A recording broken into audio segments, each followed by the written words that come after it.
Willkommen zum 7. Teil der Uralt-Serie. Ich wollte schon dritte sagen, aber es ist ja der 7.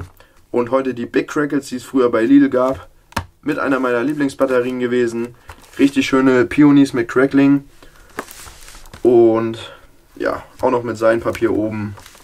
Nur einmal anzünden, das war ja früher so das Motto, als Batteriefeuerwerk sozusagen frisch auf dem Markt war. Einfach nur edel. So, einmal nochmal genießen. Guckt euch das Design genau an. Einfach nur der Wahnsinn. Jetzt geht's raus. Viel Spaß bei der Zündung.